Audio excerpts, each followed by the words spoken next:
Alright, we're out here, so Thanksgiving trap line. It's Thanksgiving morning, as we're getting our traps in today because we don't have any school. We're going to be setting traps for muskrat, mink, coon, coyotes, fox, basically anything.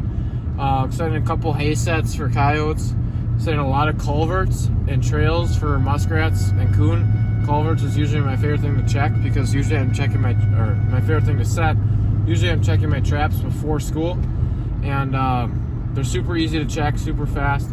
And it's also a great funnel. So yeah, we set a lot of traps today. We'll see how it goes. Alright, we're here on a fence line between a swamp and a woods where coyotes are crossing. And digging out our trap bed for a hay set. The thing you gotta remember when you're digging out your bed is you always wanna make sure your bed is deep enough so your trap is the lowest part of the set. Alright, so unless this is the first coyote trapping video you've ever seen, or fox or anything, which it might be, gotta keep your trap set, because if they step on it and it moves, they're gonna be gone. So you gotta make sure your trap is rock solid, which it is. The thing I like about the hay set versus a dirt hole set is that it's super weatherproof. I don't like making wax dirt, dealing with it, and wax dirt works most of the time, but if you get a good rain and then a super hard freeze, it still doesn't work all the time. So a hay set is nice. Just take your hay, sift it on your trap. This is kind of got a lot of grass, not so much straw. Sometimes you can sift it, but otherwise you just cover it up just like that. And you want to make sure that your trap is the lowest spot on your set that an animal is going to want to put its foot there. So I'm going to open it up, make sure you can't see nothing, but also I'm going to make sure that I got the lowest spot and the littlest amount of hay right on top of my trap. Then I'm going to put more hay all around, because if you only have hay right on top of your trap, it's probably going to trigger something in a big circle around. It's going to look a little more natural to them. So once you got hay there, kind of put hay everywhere around.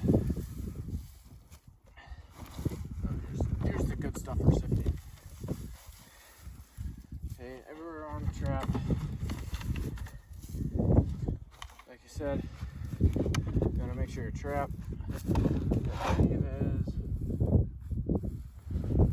right there, the lowest point.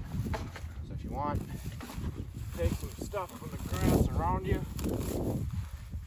put it up, get a little higher up on the sides to kind of guide them. There you go. Now we just gotta put our lure in. Alright, well, we got just some generic fox coyote lure. A lot of guys put it on sheep's wool or anything. You want to put it on something, you don't just want to put it in your hole. It'll seep in the ground and it'll lose scent. I've got some rabbit fur here that I like to put it on, a little tuft of rabbit fur. So I put it on the fur, then I put it into the hole. That way it holds its scent, and that rabbit fur will actually give off a different odor as well. So once you get in there, shove it down in that hole. That'll give off a good scent. I'll leave that little extra piece of fur right there. And then I'm going to finish it with some coyote urine right up in here. Alright, well here we're setting a culvert. There's a marsh on this side, marsh on the other side. Hopefully we're getting muskrats and mink to come through. Culverts are honestly like the greatest thing in the world for a trapper, whether that's muskrats, mink, or coon. It funnels everything, because if something runs across the road, it's probably dead by trapping season if it's born in the springtime. So culverts are great, especially for muskrats and mink, because they're swimming through culverts. When you've got pieces of water on both sides of the road, a culvert is almost the greatest spot you could possibly think of to set a trap. And especially for coon too, if you got woods and then corn on the other side of the road, culverts are great. This culvert's a little bigger than most culverts, which is not great for trapping, but we just had to set some sticks and do some funneling to make sure that they're swimming through our trap and not swimming around it. Make sure that they can't swim through the culvert without swimming through your trap, and it's going to be a pretty good set. Well, first catch of the line. Nice muskrat. Just set it in the trap in this creek here. right off those rocks, funnel them right there, put some grass on the side. Anything swam through this creek, they'd have to swim through the trap. It's a small creek, but muskrats are using it, and hopefully mink are too. Hopefully in a week or two we can get a mink, a couple more muskrats. Well guys, we got coyote right here in the hay set. First one of the year. Let's go, and we're gonna get him taken care of here real quick. All right guys, so the hay set actually really shined with this coyote. You can see it. Perfect front foot catch on him. So we had single degree weather not that long ago. I mean, like 4 or 5 days ago, last weekend, it was in the single degrees. All this week it's been snowing, freezing at night, warm during the day. It would just be a mess if you were gonna, even for wax dirt, it would have been really hard to keep your traps in the ground. If you're only gonna keep traps in the ground when it's gonna be only freezing or only above freezing in Wisconsin, you're never gonna have them in the ground for more than a week. So that's why I like the hay set. Super weatherproof. Leave them in all the time.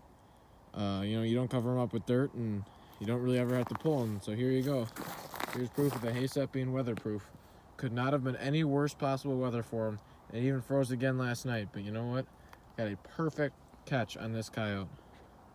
Well guys, just like I said, culverts are a trapper's best friend. There's a marshal up on this side and a marshal on the other side of the road, and here's where they cross through. It's a pretty little muskrat, but nothing you can do about that. The next one will probably be a little bigger. Culvers, the best pinch point you can possibly ask for as a trapper. Just be careful where you're setting them. Don't set them around too many people. You don't want people seeing stuff in your trap and getting mad about it, but as long as you use them correctly, culverts are a great tool if you're a trapper. All right, so we have a coon set right here. There's a coon trail that runs through here called a fox and our conda bear. I've never even really heard of anyone catching canine and a conda bear, but we got a perfect catch on him. Now he looks pretty small, so I'm guessing he's a yearling. That's probably why he walked through here, but we got a perfect catch on him, a 160. We got a fox and the conda bear, guys. That is crazy. Oh man, does he smell. But wow, that is awesome. That is a great catch for anywhere, especially a nice conda bear.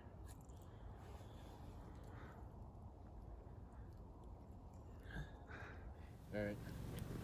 Checking the trap line today, guys. 30 yards off the road, we got a nice bald eagle.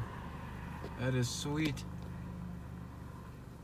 Alright guys, so there was actually one morning, and I mean literally one morning in the 2.5, 3 weeks that I had my traps out, that my brother checked them for me. I didn't have many traps out at the time. I had pulled most of my conda bears, so he just had to go check my hay sets.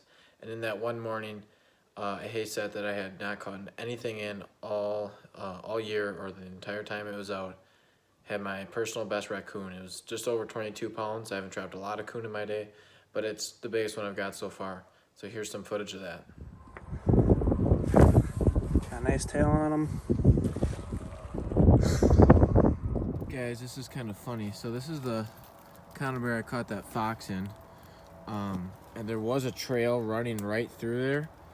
And then I had a miss on it somehow. But now I don't know if you guys can tell, but there's a trail right here. They moved their trail. It was going like this through there, and now it's going like this through here. So I'm probably gonna move that conda bear somewhere else on this trail, try to hide it really well. All right guys, so here's some footage of my cousin. He does a lot more coyote trapping than I do. He likes to use the dirt hole set. I like the hay set because I know it's weatherproof, but the dirt hole set works for him, and I guess my #1 advice to you would be trapping is use what works for you.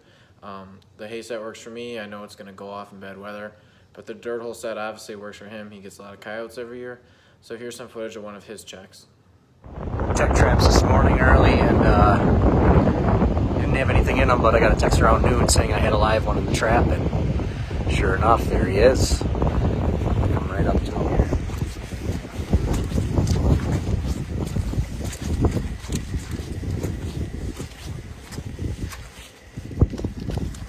Not a real big guy, but there he is, all nice and muddy. Fur looks decent yet, but we'll check him out. We'll We'll get this guy taken care of.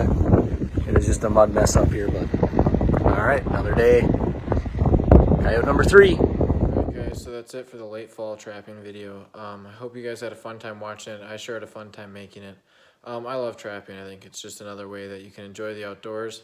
And the outdoors is just my favorite place to be. So hopefully you guys learned a thing or two, whether that was the hay set or trapping culverts or coon trails or whatever.